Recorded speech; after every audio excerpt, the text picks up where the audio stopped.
Au nom du Père et du Fils et du Saint-Esprit. Aujourd'hui, nous avons entendu la parabole des talents, une parabole bien connue d'après Matthieu. C'est sans doute le texte le plus surprenant, pour ne pas dire le plus choquant.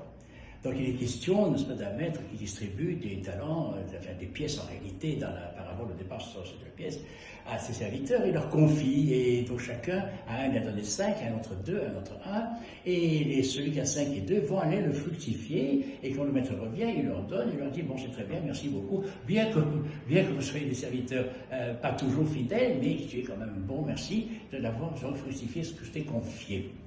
Et celui qui n'en avait qu'un, il n'a rien fait parce qu'il dit au maître, il dit, écoutez, je sais que tu es cruel, tu es méchant, donc j'ai eu peur, donc je suis allé enfouir ton talent dans la terre, et voilà, je te le rends. Et voilà que là, le maître se fâche avec lui, il est vraiment très mécontent, il se fâche, et il dit, bon écoutez, tu es un infidèle, tu es absolument infidèle, et donc il lui donne l'ordre de tout simplement de l'expulser, de le jeter dehors. Alors évidemment, c'est quelque chose d'extrêmement curieux, et d'ajouter même, et enlever le talent qu'il avait, et donner-le à celui qui en avait. Alors, première lecture, comme ça, au premier degré, humainement, c'est tout simplement, il y a ça. Mais c'est une parabole. Et par définition, toutes les paraboles, surtout dans celle de l'Évangile, ont un sens, je ne veux pas dire caché, mais un autre sens, n'est-ce pas, qu'il faut voir dans les dimensions spirituelles. Et là, pour résumer, parce qu'on ne peut pas faire ici une conférence, mais pour résumer, les talents, ce sont des dons, n'est-ce pas, c'est le même mot, ce sont des dons. Et donc ce sont les dons de Dieu. Mais les dons que nous recevons de Dieu, Dieu nous les donne pour que nous fassions quelque chose, honnêtement. C'est ça la vérité. Et d'ailleurs, il est dit au début qu'il donne en vertu de nos forces. Donc on ne pourra pas dire, mais tu vas demander des choses que je ne peux pas faire. Les paraboles, justement, excluent cela. Il a donné en fonction des forces. Il connaît chacun. Et donc chacun a fait en fonction de ses forces. Et c'est ça que le Seigneur nous demande. Il nous donne la vie. En réalité, la première chose qu'il nous donne, c'est la vie. Et c'est ça que nous oublions. Et en nous donnant la vie, il nous confie aussi toute une série de choses à chacun.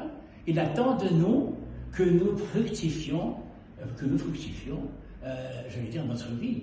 Mais qu'est-ce que ça veut dire fructifier sa vie?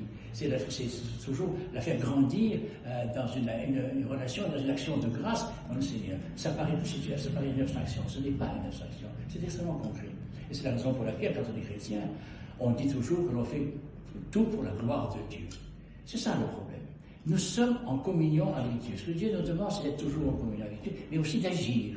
Et donc, c'est ça qui est en quelque sorte inscrit dans cette parabole. Et celui qui n'a rien fait, qui a enfoui, qui en plus qui le rend, ça veut dire quoi? Ça veut dire que le maître dit, moi je t'ai donné, tu n'en veux peu, tu me le rends, ben alors c'est d'accord à faire avec moi, tu peux partir, et c'est pour ça qu'il expulse.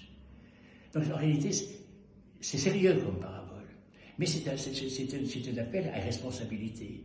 Mais derrière cette responsabilité, il y a l'attente de Dieu. Parce que finalement, c'est l'attente de Dieu que nous fassions quelque chose et que nous le reconnaissions. Et c'est toute l'histoire de l'humanité qui, après avoir voulu justement tout s'approprier et faire un petit peu par elle-même, et alors qu'il fallait tout faire en action de grâce. Et c'est le sens même de l'Eucharistie, comme nous disons à chaque fois, ce qui est à toi le tenant, nous te l'offrons en tout et pour tout. Donc, mais le plus grand des dons, je crois, sur lequel il faut revenir aussi, et qui nous permet de lire et d'accepter, de comprendre finalement tout ce qui est dans une parabole, c'est le don du Saint-Esprit, dont Saint Séraphin et bien d'autres ont pu dire que le but de la vie chrétienne, c'était de fructifier ce Saint-Esprit qui est le Saint-Souffle. Et c'est la fructification en nous du Saint-Souffle, dont je rappelle que c'est un don qui nous est donné pendant la chrismation. Saut du don du Saint-Esprit, eh bien, c'est ce Saint-Esprit qu'il faut fructifier. En fructifiant le Saint-Esprit, il nous est donné de deviner, de sentir, de savoir tout ce que le Seigneur attend de nous.